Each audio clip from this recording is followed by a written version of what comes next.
Yeah, it's been a big couple of weeks, but it's been business as usual really for us. You know, to prepare for the Collingwood game with that bye. It's probably something a little bit different that we've had to do, and I think we've done it pretty well. The build up for the Collingwood game is very similar to this, so at the moment we're in pretty good shape. Will Schofield, did you tell him personally yesterday that he was in, and how did he take it? Yeah, it was a bit matter of fact with it all. I told him a bit earlier in the week, and he was. Yeah, he didn't jump out of his skin. He was like, "Yeah, no worries, I'll get on with it." So he's an experienced campaigner, so it was a different conversation against Collingwood. But telling someone they're playing is pretty easy. So why was it him, Adam, over and above, say, someone like Nelson? Yeah, Nelson was discussed, but Will played in the last game of the year. He was actually playing really good footy and hurt his hamstring for a couple of weeks. I think it might have been the Fremantle game. So he was playing a really good standard. He played in the last game, and Collingwood having a slightly smaller forward line, the squeeze came. So yeah, in the end, it was a pretty straightforward selection. Have you gone back to the round 22 game, and if so, what did you learn out of that? Yeah, well, you look at the last 3 or 4 games that you play that Melbourne played, and one of them happened to be against us. So you look at that, you look at how we played, how we started. We didn't start well, we didn't finish well, but the time in between was a pretty close contest, and I think there's personal changes from both sides. So yeah, you don't obsess over it, but you look at it. How did all the boys get through today? Fine? I hope so. I wouldn't be sitting here if they didn't. I'd be having a few more conversations. I think they're okay. Yeah, the vibe's pretty good, and finding the balance between embracing the state and the well wishers and the families, and also getting the job done is always a challenge for any club. And our boys are going pretty well at that. Bailey Fritz, I think, from Melbourne, obviously you keep a close eye on their changes, but 23 out of 24 games, and they opt for a Joel Smith with maybe flexibility and helping out in defence there. Does that make you feel good knowing that Melbourne are making changes, maybe pulling one from left field to combat the It doesn't make me feel any different. That's up to Simon and his match committee. So all we do is look at the final 22 and see how we're going to play against them and get our matchups and the way we want to play right. So selections, it's nothing to do with me. You guys didn't have Kennedy last time, and effectively Darling as well. How do you think that changes things this time around? It probably makes us a little bit more predictable forward of the play. They're obviously 2 of our best players in the front half. We were really happy with some of the things we did last time we played without those 2, and we had to change slightly the way we moved the football, so it became a very ballistic game.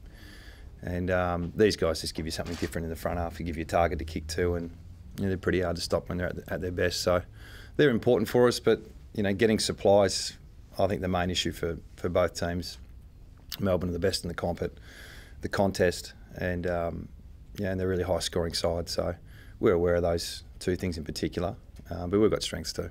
Is that the key? Is it sort of chaos v control game? If you guys get a control game, is that sort of how do you think it might be decided? Not really. No. It's that's probably words you heard throughout the week, but we don't necessarily control the ball, and they're not necessarily chaotic. I think that's that's a good throwaway line, but it's a bit more to it than that. I guess their major strength is in the midfield, especially with Gawn dominating in the ruck. How do you see that battle playing out? Yeah, we do 2 different systems really with what we've got with Lysett and Vardy. All-Australian ruckman who got, I think, all the coaches' votes last time we played, and had a pretty big influence on the game. So that's not common with Big Gawn. So that's an important matchup for us. The midfield battle is really important. The contest is really important. I mean, everything's important. So for us to go too hard at one particular thing is really dangerous. So we're just trying to play our way and be aware of their strengths as well. The general feel though is you guys probably have the advantage in attack and defence, but the midfield is where their greatest strength is. That's a general feel, but when you look and you dig right down to it, it's all areas. All areas. When you get to these type of games, it's everything. It's not just one area, and if we can do that, we'll be okay. It's everything. So how you attack, how you defend, and how you win the ball, they're all important. So that's what makes these games so good. So how do you get the boys to not think about the next week and obviously? Yeah, I think you just got to embrace your thoughts, really. We've been pretty on task this year. We've had a fair bit of adversity off and on the field. they're a pretty mature group, so expectations are that, you know, you have thoughts now, but when it gets time to switch on, you switch on. So you embrace your thoughts. It's okay to think about that stuff. It's natural, but focus on this one. Oh, look, I think if you worry about what you're trying to think about, it's pretty hard. So we've actually done a few things with the mindfulness stuff, and, you know, how to stay on task. All that's been ongoing for a couple of years now. I think a lot of clubs do that. So the mental side of the game is always important, but that work's been done. But the conditions, how hard is it? Will it be a factor in Melbourne coming over playing, you know, 25 degrees, potentially sunshine? Will that hurt them, do you think? I don't know. It's been pretty warm, but, you know, the warmer games I suppose Melbourne have played in, they played all right in Darwin last time I checked against Adelaide. And last time we played, it was pretty warm as well, and they kicked the last 3 goals of the game. So I wouldn't have thought it might be a factor, but we're not. That's not in our planning. Timo, who's more dangerous, Brayshaw, Oliver, or Viney?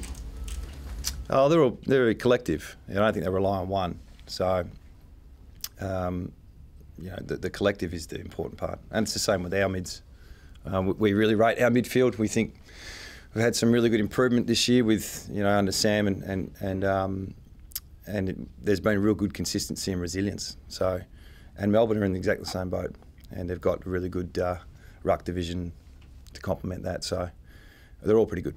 So which one of Yo and Shuey think they might get a runner in, say, Harms? He's been assumed to be doing the job. Yeah, he has, but he's also been kicking goals and getting around 30 a week. So to say it's a lockdown tag is probably undervalues what he's doing. You know, it's a bit like Melcham in the front half as well. So yeah, we're prepared for everything.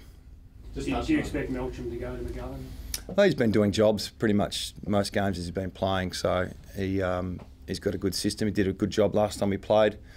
We did have to swing Gov forward for a couple of quarters, and then he went to Barras, and then we put Gov back down. But so it was a bit of a game of chess last time we played, with being 1 down after 10 minutes of footy. So yeah, we expect all that. That's their brand and the way they play, and we've got our way as well.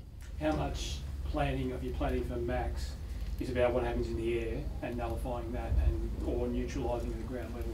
How have you gone about that? Strange enough, it's no different than what we do every week. So there's been no extra planning. It's just how we prepare normally, and our focus has been a lot about us and just playing the way we play, and then try and help out when we need to with some of the quality that Melbourne have got. That's what we've been doing. So all those conversations they're had without telling you exactly what we're going to do, but I think the most important thing is we play our way.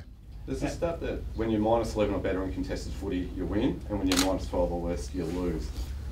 Right. So, that's good. Yeah. So what do we need to do? Well, not lose contested footy by more than 12. Okay. How important is that? Melbourne's plus 8 on average.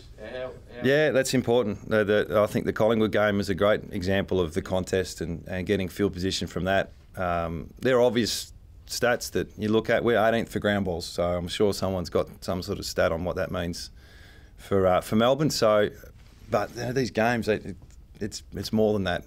Yeah, it's good to have that consistency, and I think Melbourne have definitely got the edge on contested footy throughout the year. But tomorrow's a game on its own. It's not anything different. So we beat Collingwood in the contest in the last quarter in particular, and there's no reason why we can't do that again tomorrow. Simo, finals history, is there an edge there at all, given that this is the 4th straight campaign compared to Melbourne? It's just their sector, or is that gone now with the D's? Oh, look, I think there's definitely, you know, really good momentum with Melbourne and getting them to play every week, and what's happening over in Melbourne is, you know, there's a sense of the occasion with all that. But to be honest, no, I don't think there's too much with finals experience. That the maturity of the group's important. We've got some really smart footballers now who really take control of momentum on field, and you know, the inexperience. No, I'm not really buying into that. I think Melbourne are coming over pretty confident. What's it like playing a fairy tale side? Sorry? What's it like playing a fairy tale side where everyone's kind of willing the mind? Yeah, well, we're unless you barrack for West Coast, I don't think there's too many people that say the second team's West Coast. So that's all right. That's all good. Yeah, we're pretty keen to see what our supporters can bring tomorrow as well. You talked about maturity. Do you get a stronger sense of the maturity of your group than you did, say, in 2015? when you were at Oh, 15 was, everything was pretty new still. We changed a lot throughout that year. We were losing some key defenders. We come up with a bit of a system to help our players. They took it to another level, and it was our second year together. So to get to the grand final and fall over on the big day, that was really disappointing, but a great learning curve for us all. We're just all a bit more experienced with each other more than anything, I suppose. 5 years in now. Seems like you'll get your 58,000 and the D's haven't bought up tickets that they're not going to use. That'll be handy. How much of a crowd advantage is it for you? I don't know. It's just good to play at home in front of that crowd. So, it's been a bit spoken about that, but it's not. What's it got to do with me? Other than the fact that we love it, we love the crowd, but I don't. I'm not losing sleep over Melbourne and tickets and all that sort of stuff. That's not my job, but we do enjoy our crowd. Were you able to get a couple of tickets for the family, or did you? I had to buy them. Yep. No, I didn't have to get online though. So you mentioned the mindful stuff before. What is that exactly? What do you practice? Oh, and that's just. I think every club does that. It's just you're always looking at the mental side of the game and how you can stay on task with what you're doing, and it's a pressure environment, this AFL industry, and with social media and just society in general, how to deal with the outside noise is really important, and we're no different than most clubs that would have thought how to manage that.